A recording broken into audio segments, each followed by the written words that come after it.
Welcome guys in other prediction video. And आज हम बात करने वाले हैं लुकिज्म के अपकमिंग चैप्टर 538 पर। एंड इससे पहले हम पूरी तरह से डीप डाइव करें प्रेडिक्शन के लिए, उससे पहले मैं आपको लास्ट चैप्टर के हाईलाइट पॉइंट्स बता देता हूं, जो है हडसन एंड जैक की फाइट, जिसमें वो बुरी तरह से पिट गए फर्स्ट जनरेशन के फाइटर्स से। एंड स्पेशली हडसन तो बहुत ब्रूटल पहला गया और अब वो ये नहीं बोलेगा कि अनशन में भी उसकी ऐसी धुलाई होती थी। End of course next panel में हमें गुरुजी देखने को मिलते हैं जैक और हडसन के, जो है गोंगसेओक जी और टेसुमा। एंड अब किंग्स भी मैदान में आ चुके हैं। नाउ इसी फाइट पर ही सबसे पहले प्रेडिक्ट कर लेते हैं। एंड यहाँ मुझे क्लियरली टेसुमा और गोंगसेओक जीतते हुए नजर आ रहे हैं। एंड ऑब्वियसली किंग्स हैं वो अपनी सिटीज के। And I don't think so कि वो ऐसे ही हार जाएंगे। प्लस ये बैटल इंटरेस्टिंग होगा और थोड़ी बहुत डिफिकल्टी फेस करनी पड़ेगी किंग्स को, बट इतना तो तय है कि अपना 100% दिए बगैर ही टेसुमा एंड गोंगसेओक जी ये फाइट जीत जाएंगे। देन नेक्स्ट आते हैं एली जेंग वाली फाइट पर, जहाँ ये फर्स्ट जनरेशन का सस्ता टर्मिनेटर फाइट कर रहा है। एंड इसने एक मिस्टेक कर दी लड़ते हुए, और वो ये थी कि किंग ऑफ एंचोन की कार पर एक ईंट फेंक दी। वेल देखा जाए तो एक ईंट तो फेंकी नहीं थी, बहुत सारी फेंक दी थी। अब भले ही वो अनइंटेंशनली हुआ इससे, लेकिन इतना तो तय है कि अब किंग ऑफ एंचोन से ईंट का जवाब पत्थर से देगा। एंड इसकी प्रेडिक्शन ये है कि नेक्स्ट चैप्टर में किंग ऑफ एंचोन एंटर करेगा बैटल में। एंड नोटिस करने वाली बात ये है कि हमने कभी भी कोई पैनल नहीं देखा जिसमें किंग ऑफ एंचोन फाइट करते हुए दिखा हो। तो ये फर्स्ट टाइम होगा जब हम किंग ऑफ एंचोन को फाइट में एंटर होते हुए देखेंगे। ऑल तो आई डोंट थिंक एली जेंग उसे अपनी हेल्प करने देगा, बिकॉज वो खुद को वीकलिंग नहीं समझता।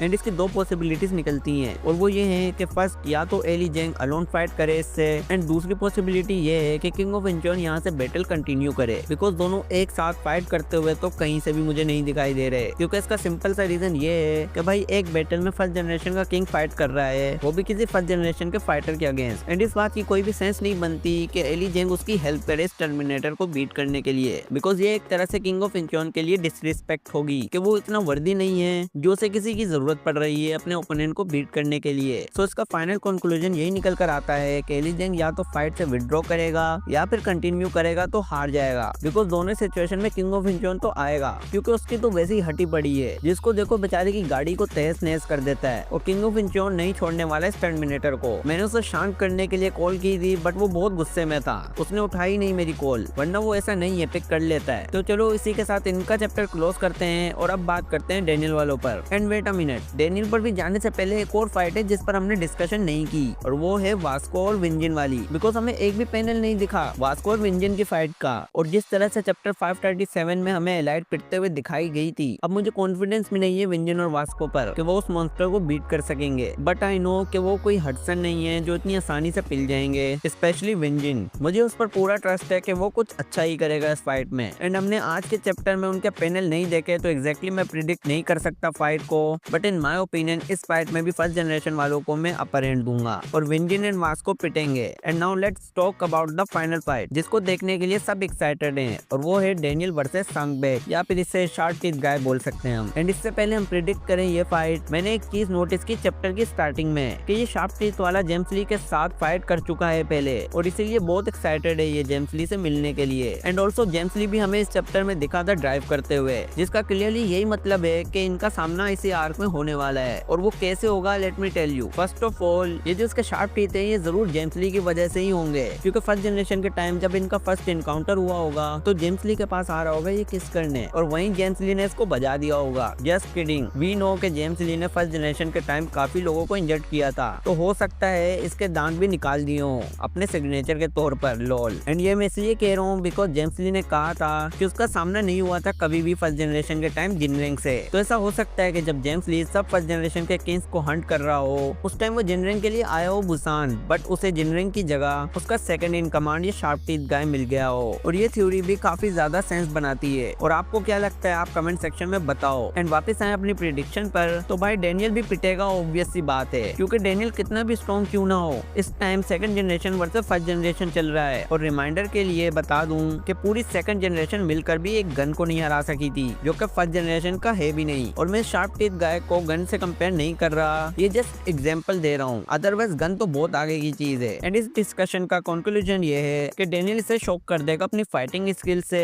बट बीट नहीं कर सकेगा। एंड देन वो जाएगा अल्ट्रा इंस्टिंक्ट में या फिर क्रेजी मूड में। और अगर तुम्हें बिलीव नहीं है तो वेट कर लो नेक्स्ट चैप्टर की एंडिंग की, जहाँ पर आपको क्लियरली दिख जाएगा कि डेनियल अनकॉन्शियस हो जाएगा और बाहर आएगा नाइटमेयर ऑफ सेकंड जनरेशन या फिर क्रेजी डेनियल। एंड पर्सनली मुझे तो क्रेजी मूड को देखना है, बिकॉज यूआई डेनियल को तो बहुत बार देख लिए, अब थोड़ी क्रेजीनेस देखनी है। और वैसे भी डेनियल तो चलता फिरता बॉम्ब है, भाई को PTSD है, फाइट के दौरान गजनी हो जाता है और एक नई पर्सनैलिटी से बाहर आता है, जैसे इसका कोई एंड ही ना हो। एंड आई थिंक डेनियल ये फाइट शायद नहीं जीतेगा और हमें जेम्स ली देखने को मिलेगा, but not in next chapter. Obviously अभी एटलीस्ट 2 चैप्टर तक तो डेनियल की ही फाइट चलेगी एंड लेटर अनकॉन्शियस होने के बाद भी डेनियल जब इसे डिफीट नहीं कर सकेगा तो फिर आएगा जेम्स ली और होगा फाइनल शोडाउन एंड ये आर्क भी खत्म हो जाएगी। बिकॉज आई थिंक आधी से ज्यादा तो PTJ ने कवर कर दी है ये आर्क, क्योंकि जहाँ सेकंड इन कमांड लूज करेगा बैटल, अब चाहे डेनियल के अगेंस्ट वो हारे या फिर जेम्स ली के अगेंस्ट, बट इतना तो तय है कि वो हारेगा। देन एंट्री होगी उसके लीडर जिनरेंग की, जिसका बैटल हमें गीते के साथ देखने को मिलेगा। और भाई गीते वर्सेस जिनरेंग का बैटल तो मैं पैसे देकर भी देखूंगा, बिकॉज 2 किंग्स इन्वॉल्व होंगे इस फाइट में और वो भी ऑल आउट। तो कौन सा फैन होगा जो एक्साइटेड नहीं होगा ये बैटल देखने के लिए, बिकॉज दोनों ही बहुत बड़े नाम है, एक गेप्योंग किम का स्टूडेंट है तो दूसरा नाजायज बेटा। तो लेट्स सी कि क्या होता है नेक्स्ट चैप्टर में एंड इस आर्क में। और आप लोगों को तो डबल मजे आ गए होंगे, क्योंकि प्रेडिक्शन के साथ मैंने एक थ्योरी भी दे दी आपको जो इन सिनेरियोस पर परफेक्ट फिट करती है। एंड आई होप आपको ये वीडियो पसंद आई होगी, अगर हाँ तो वीडियो को लाइक करो, चैनल को सब्सक्राइब करो। मिलते हैं नेक्स्ट वीडियो में, टिल देन गुड बाय।